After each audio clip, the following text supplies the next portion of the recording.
Dear sixth class students, today we will do question answer of lesson number 2. The lesson name is tree. First question is A, section A, comprehension. Here is saying that below is an incomplete summary of the poem trees. Choose the correct words from the box to complete it. The words are saving, girl, threatens, roots, pleads, cherries, permission, bows, wind, blossom, frost, plants, humans, seasons, fruits. देखिए ये हम लोग अभी जो है lesson 2 का question answer करेंगे। तो सेक्शन 1 जो कि कंप्रीहेंशन है उसमें कुछ वर्ड्स दिए हुए हैं जो कि पोएम ट्री से लिया गया है, उससे आपको ये फिल करने के लिए कहा जा रहा है। जो ब्लैंक्स है उसमें आप सही वर्ड फिल करने के लिए कहा जा रहा है आपको। तो देखिए इसमें क्या लिखा हुआ है, तो ये जो पैराग्राफ है, the poem trees is about the effect of changing. ये ट्री किस चीज के, ये पोएम ट्री जो है वो किस चीज के चेंजिंग के बारे में बात क्या कर रहा है, जो कि ट्री पर इफेक्ट करता है। तो वो क्या होगा, सीजन। यहाँ क्या फील होगा मन में, पहले ब्लैंक्स में season. The poem trees is about the effects of changing season on trees.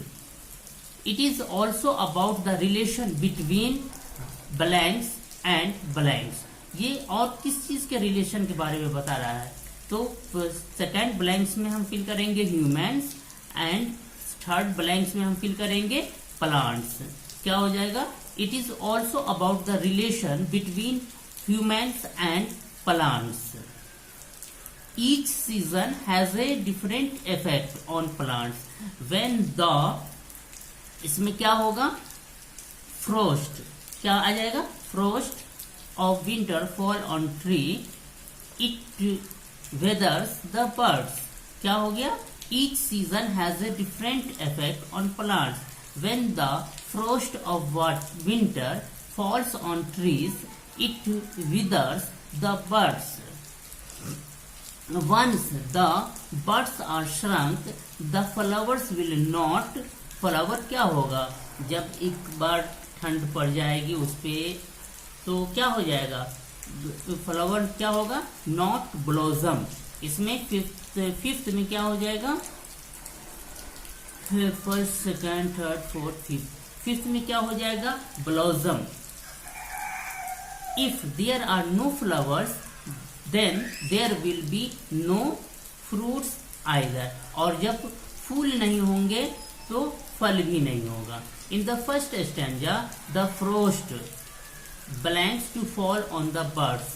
First stanza में फ्रॉस्ट, ठंड क्या कर रहा है, बर्ड्स को क्या कर रहा है, ट्री को धमका रहा है कि वो बर्ड्स को पे गिरेगा तो उसे क्या करेगा, सुखा देगा, उसे खत्म कर देगा। तो इसमें क्या है, धमका रहा है, थ्रेटन कर रहा है। तो इसमें क्या फील हो जाएगा, थ्रेटन्स हो जाएगा।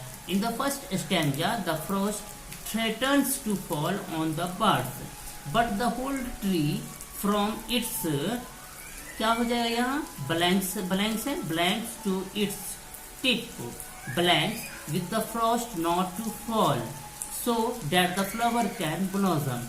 अब देखिए जब वो फ्रॉस्ट थ्रेटन करता है तो ट्री को, तो वो क्या करता है, ट्री क्या करता है, रूट्स, इसमें एर्थ ब्लैंक्स में क्या आ जाएगा, रूट्स, और नाइन्थ में क्या आ जाएगा, लीव्स। तो वो जड़ से छीप तक, जड़ से ऊपरी शाख तक वो क्या करता है, सब मिल करके फ्रोस्ट से रिक्वेस्ट करता है कि ये ऐसा नहीं करो, नहीं गिरो, क्योंकि अभी इसमें फूल खिलने वाला है, फूल खिलने दीजिए।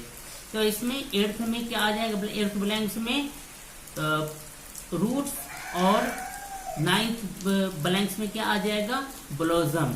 क्या हो जाएगा sentence, but the whole tree from its roots to its tip pleads with the frost not to fall so that the flowers can blossom.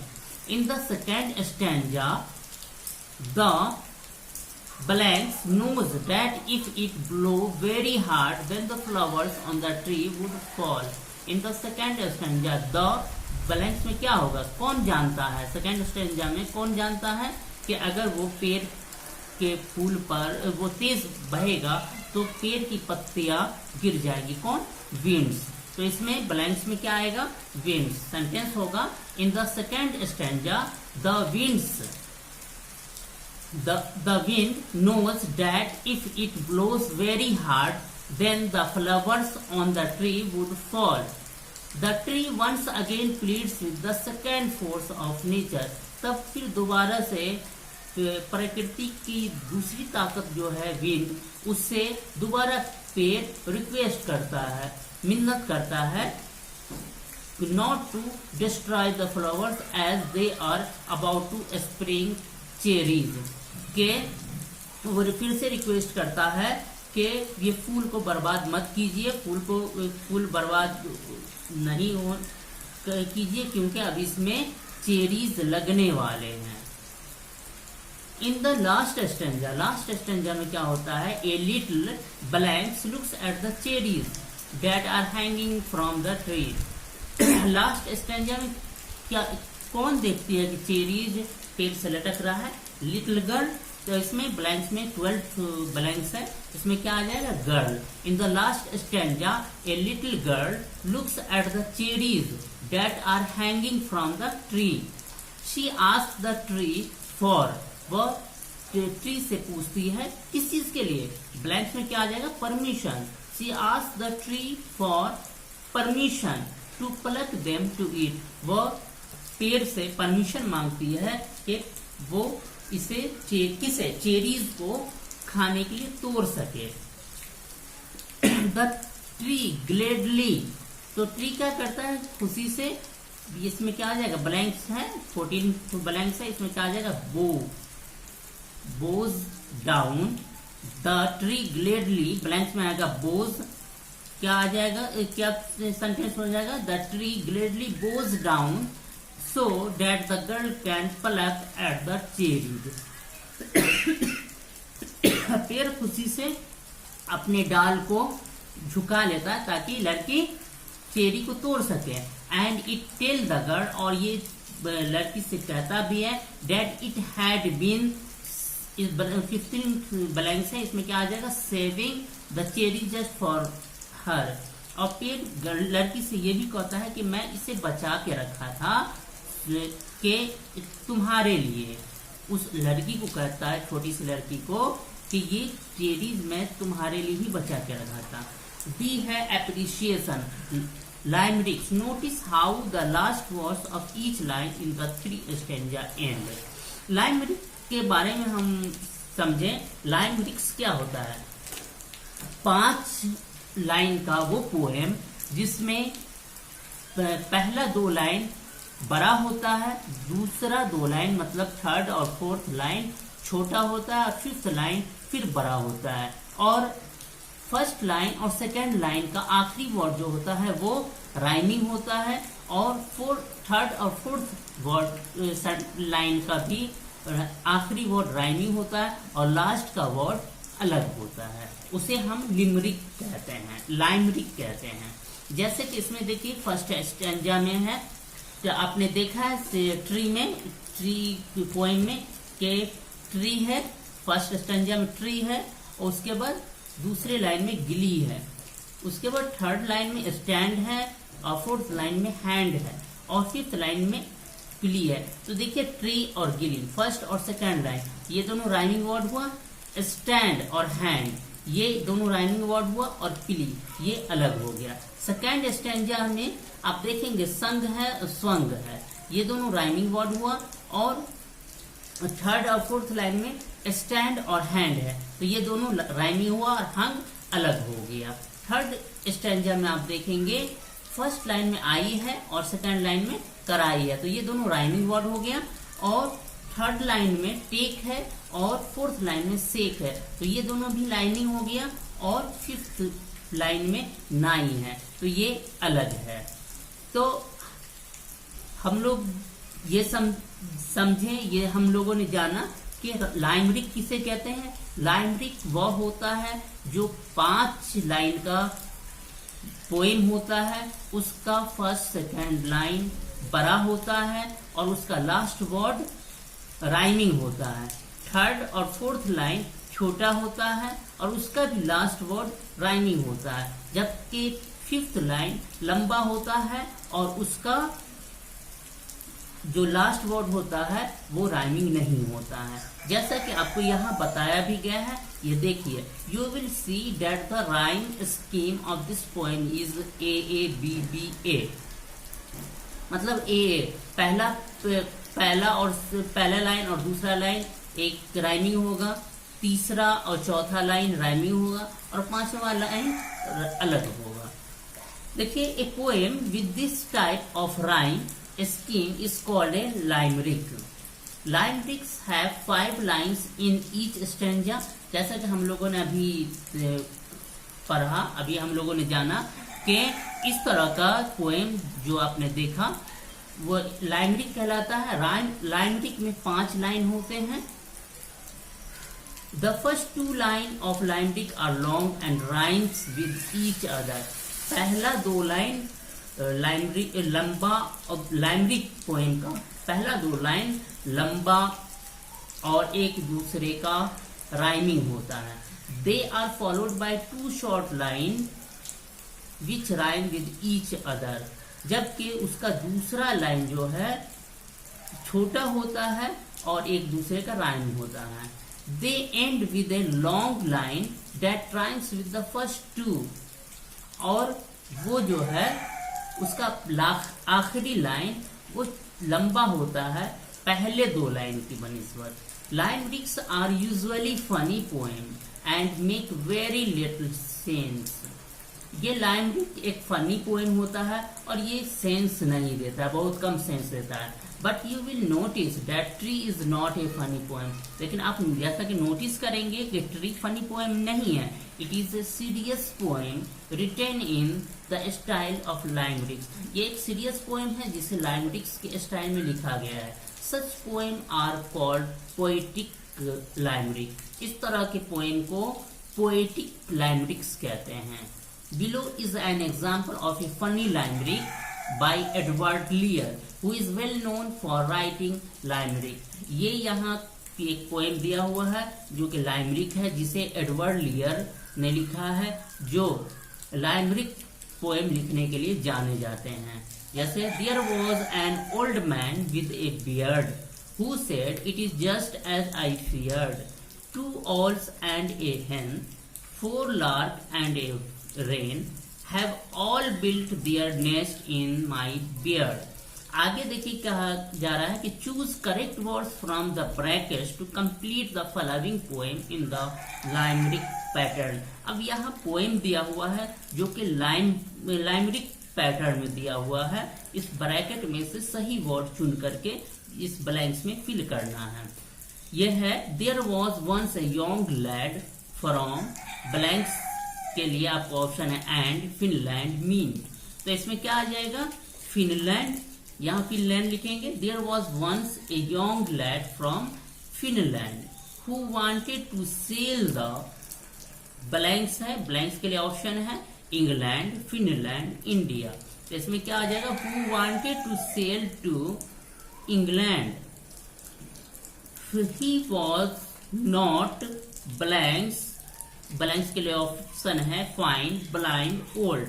इसमें क्या आ जाएगा, blind. He was not blind but fated to lose his dash, option दिया हुआ है dash के लिए mind, find, बडी। तो इसमें क्या आ जाएगा, माइंड।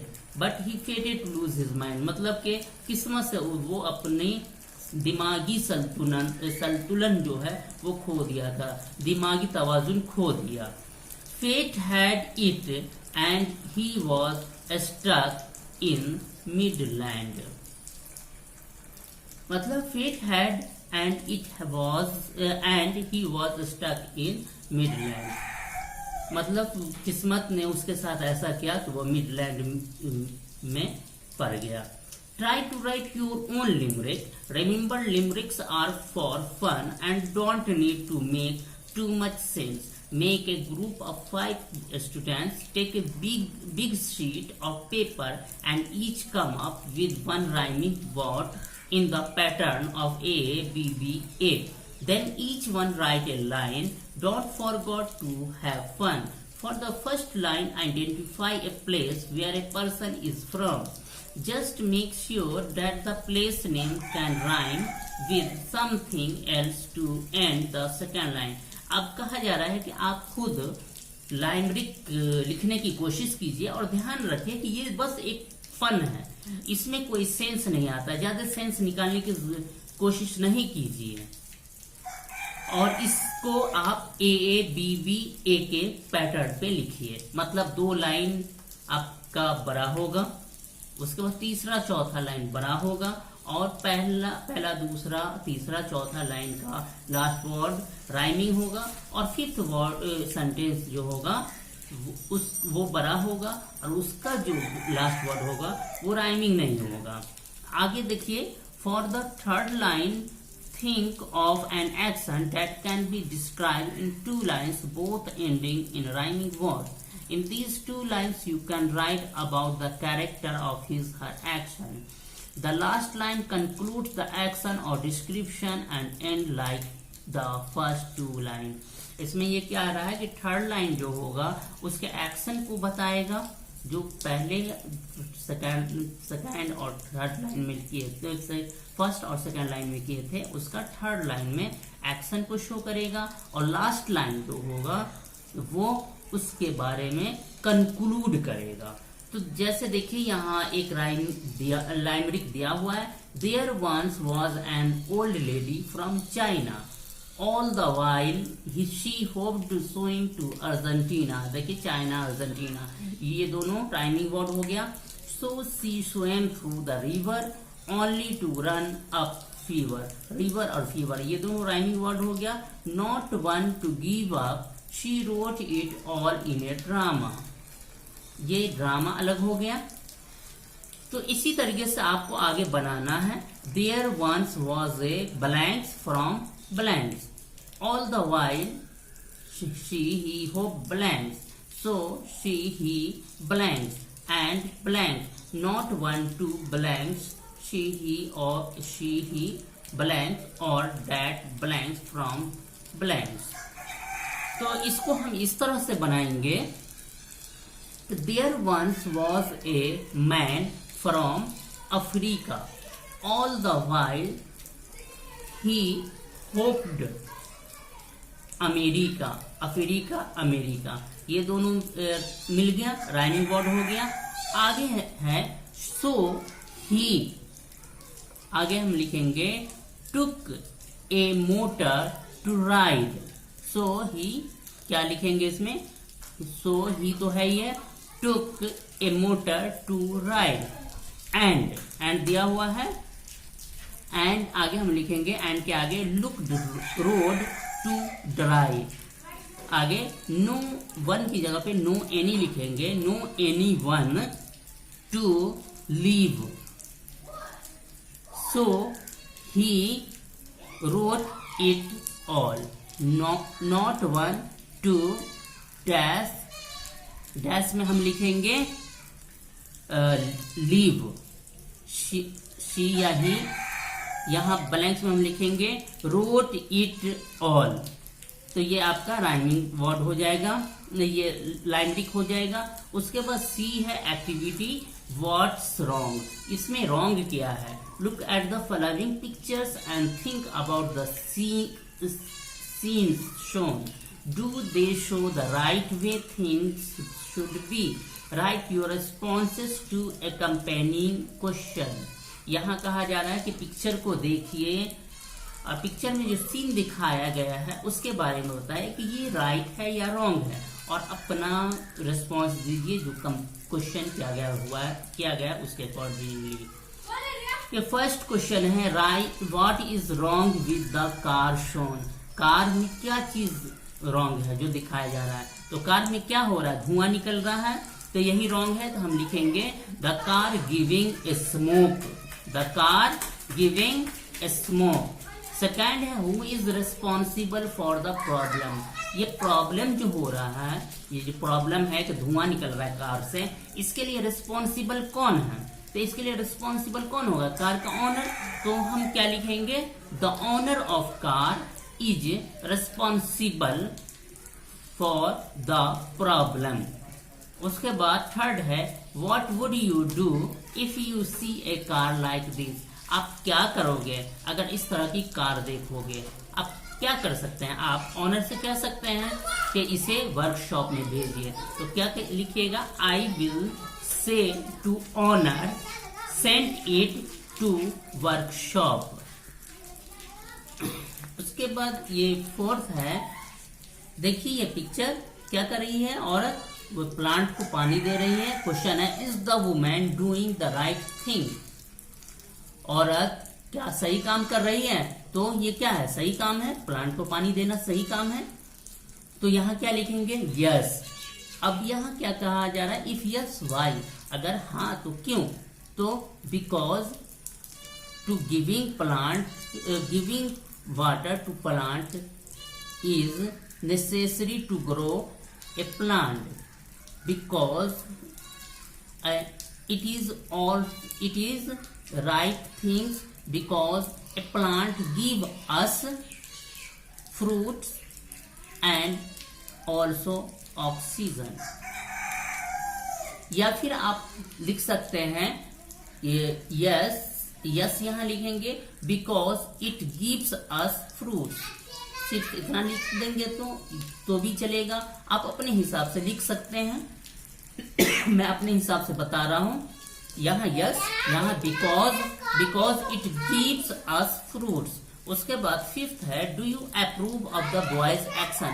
क्या आप ये लड़का जो है इसके एक्शन को आप दुरुस्त करेंगे, सही बताएंगे? ये खा करके कुछ फेंक रहा है तो क्या ये एक्शन सही है? नहीं, गलत है।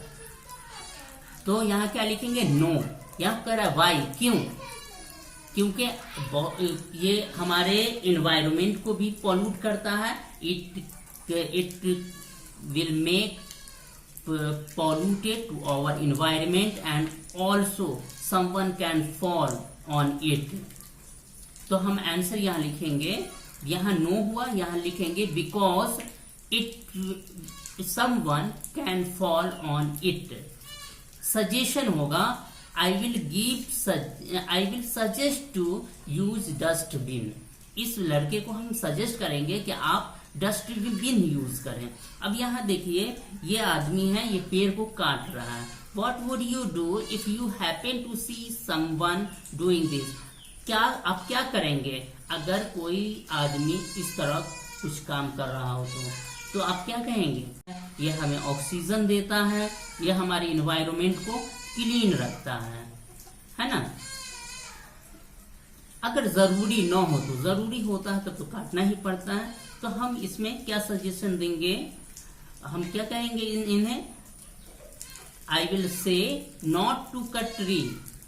क्या कहिएगा आप? कि यही ना कहिएगा आप कि not to cut tree because it keeps our environment clean and fresh.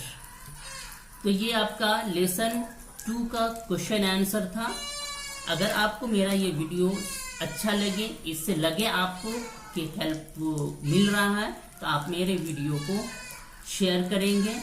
और अगर आपने मेरे चैनल को सब्सक्राइब नहीं किया है तो सब्सक्राइब कर लेंगे और लाइक कर देंगे। Thank you.